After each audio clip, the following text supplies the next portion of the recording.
The average guy, I want you to imagine Jeffrey. He's grown up in the West, so already he's a bit f***ed. Jeffrey grows up a little bit, he's in school, and he's got a female teacher who's obese, and she's saying, yep, girls can do everything that a boys can. No, Samantha, don't pick the yellow crayon, you can have the blue one. Jeffrey, you can have the yellow one. He starts watching some movies with his parents when, he's 5 years old or so, and he always sees the same dynamic where the girl is quite obsessed and upset about the jock asshole, and the nerd's focusing on the girl's focused on the alpha Chad, and eventually the nerd gets her. The nerd, by obsessing over her, eventually gets her. And you might think like, oh, but this is just a movie. But we really do base a bunch of our beliefs off the things that we see, the content, the media that we see. How many of your beliefs have been changed by literally just listening to me talk? So imagine being in your very formative years, 5 years old, seeing this and starting to form the lifelong belief that the nerd who obsesses over the girl eventually gets her because the girl eventually realizes just how nice he is, how nice and caring he is. What they don't show is the realistic other side of this, movie dynamic, where that Chad jock asshole guy that the woman's upset about literally deep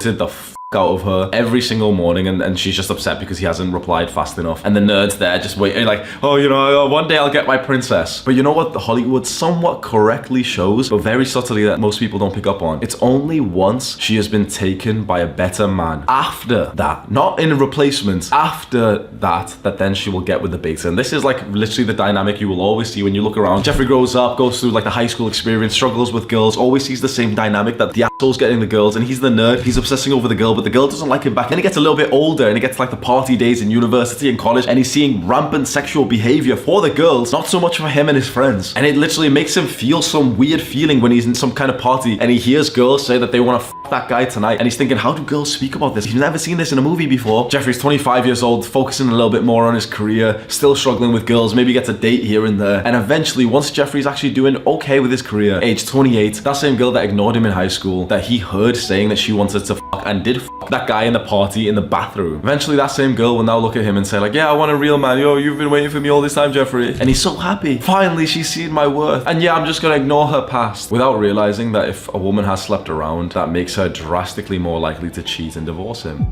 They get married at age 30, have their first kids at 33, have their second kid age 36, wait a couple of years, their sex life goes to absolute zero. Jeffrey's, used to it now. Yeah, she had kids and yeah, she's just tired. Yeah, she's just not really in the mood. She doesn't really have a high sex drive. And then he gets that gut feeling. Just the most subtle actions from her, the most subtle actions. Where one day she's texting and he just sees her, does this like thumb action.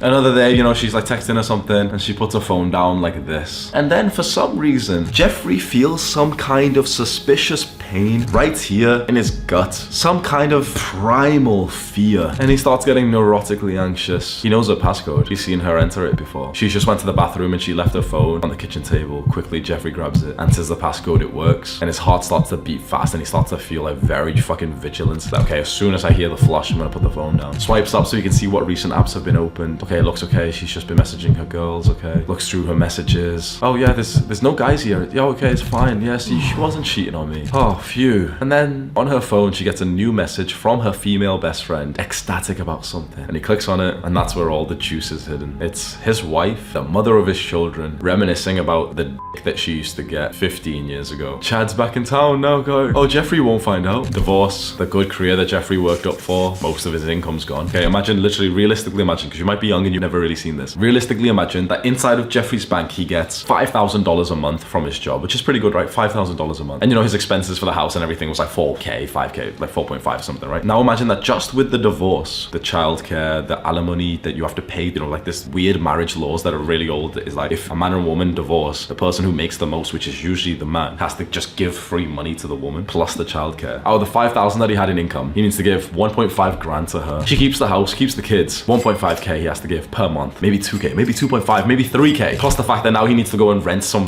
place. But he can still see his children every Saturday, yeah. And so he goes to pick them up. Daddy, mom's new boyfriend is here. She's moved on so quick. He's been drinking. He's been so fucking upset. And she's got a new boyfriend. He's living in the house with my children. And he looks like a fucking thug. Every time he wants to like take the woman to court to try and get more of like his kids' time, it's gonna cost him tens of thousands in like legal fees and everything. So now he's in debt. He's in debt to literally just go to court to ask to see his children more. He needs to ask the government, the law, so that he can see his children. His wife's boyfriend, and I don't say that as a meme, but his wife's boyfriend sees his children more than he does. He's living living in some apartment, 1 hour commute away from work, gets home at 8 p.m, day in, day out, day in, day out, day in, day out. Age 41, age 42, the most common ages for a man to kill himself. And then Jeffree does it. You might think that this is extreme, and I know for a fact there's gonna be some heartless, like, YouTubers, streamers reacting to this video live, like, oh yeah, right, dude, this is, oh, shut up, dude, this is so extreme, bro. This is a realistic example of what happens to a lot of men. This is what happens to the kind of men who don't understand women.